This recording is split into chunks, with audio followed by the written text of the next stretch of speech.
Translation Prizes. I'm joined now by Mr. Nuttall's Principal Policy Advisor, Patrick O'Flynn. Welcome Good morning. to the programme. How long will Paul Nuttall survive as UKIP leader? Days, weeks, months?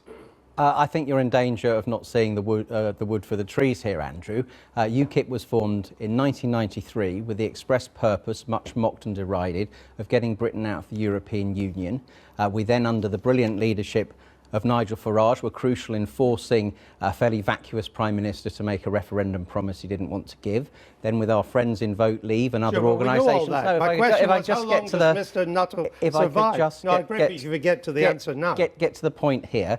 We helped to win that referendum. The iteration of UKIP at the moment that we're in, the primary purpose is, I think Paul's used the phrase, guard dog of Brexit. And viewed through that prism, the Stoke by-election was a brilliant success. We had a Tory, success. We had a Tory candidate who'd pumped out publicity for Remain, for Karen Bradley, preaching the gospel according to Brexit. We had a Labour candidate who we know what he really felt about Brexit as recently as September. You still lost. Preaching the gospel according to Brexit. And while the by-election campaign was going on, we had Labour Party in the House of Commons and the Tory Party pass the idea of triggering Article 50 by a landslide. So our big passionate thing, the thing that 35,000 UKIP members care about most, it's an extraordinary achievement. I'm very proud of our little party. Well, what would you have described a victory? Well, if we could have got Paul Nuttall into the House of Commons as well, that would have been a fantastic cherry on the top. But losing was an extraordinary achievement. Let's just remind ourselves, and it's in the record, many UKIP supporters thought Stoke was winnable. But Mr. Nuttall's campaign was marked by controversy after controversy. Tory voters refused to vote tactically for Labour, for UKIP to beat Labour. His campaign, Mr. Nuttall is to blame for why you didn't win what was a winnable seat. I don't see that at all. I think actually this is maybe a bit counterintuitive, but Jeremy Corbyn did do one thing that made it more difficult for us to win, which was to take Labour into a Brexit position. Formally, we could point out 50 or just over 50 Labour MPs had voted against triggering Article 50. Yeah. But we have, let's face it, in political terms, we have intimidated the Labour Party into backing Brexit. And much good is it doing you? And it comes to the heart of the problem your party now faces.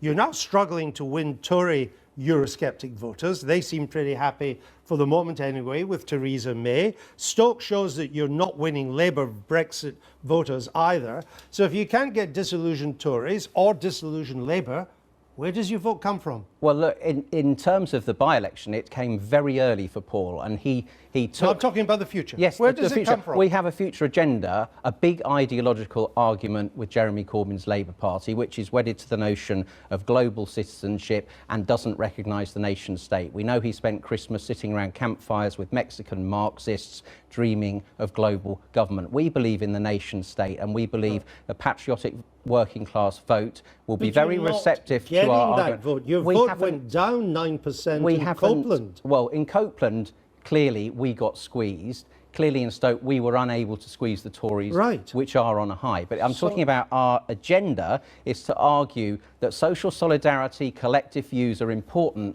but we arrange them in this country by our nation and our community. And we want an immigration system which is not only reducing... We know what you want. The issue this morning I don't think people do necessarily know what we want. You had a whole by-election to tell people, and the issue is they still didn't vote for you by enough. So when Nigel Farage said it was, quote, absolutely fundamental that you won Stoke, he was wrong.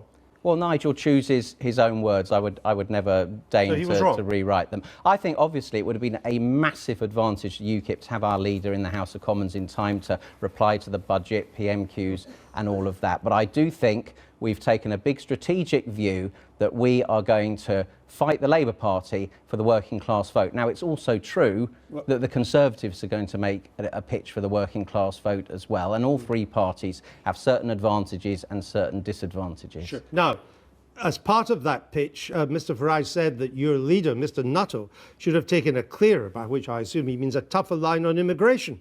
Do you agree with that?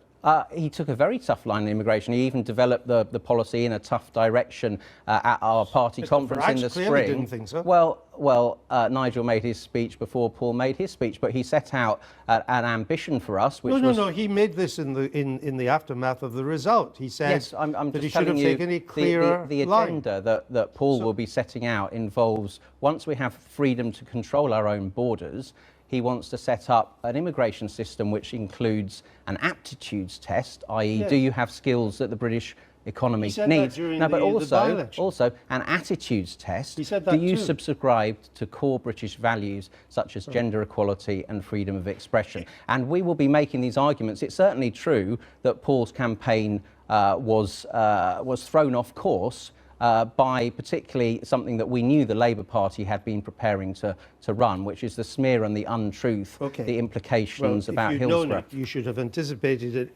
Aaron Banks, he helps to bankroll your party. He says Mr Nuttall needs to, quote, toss out the Tory cabal in UKIP, by which I think he means Douglas Carswell, Suzanne Evans, Neil Hamilton. Should they be stripped of their membership? Of course not. I mean, as far as I knew, Aaron Banks was formerly a member of the Conservative Party, which incidentally I wasn't, so I don't know who this Tory cabal is meant to be. I mean, even Nigel was a member of the Conservative Party. He says that your party is more like a jumble sale than a political party. He says that the party should make him chairman or he'll walk. What do you say to that? I think he has made that statement several times over many months, including if you don't throw out your only MP. Well, Douglas Carswell has managed to win twice under UKIP colours under first past the post. I don't think so, of course. I think we've got an excellent young chairman in Paul Oakton at the moment, and he's doing a good job. And, you know, the idea that Leave.eu, for instance, was this smooth-running, brilliant machine doesn't really sit with the facts as I understand them. Suzanne Evans says it'd be no great loss for UKIP if Mr Banks walked out, severed his ties and took his money elsewhere. Is she right?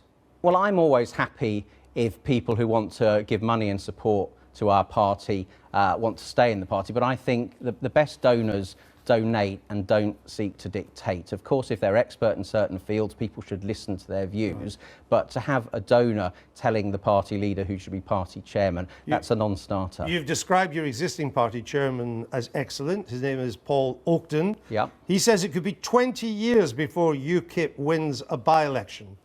Is he being too optimistic?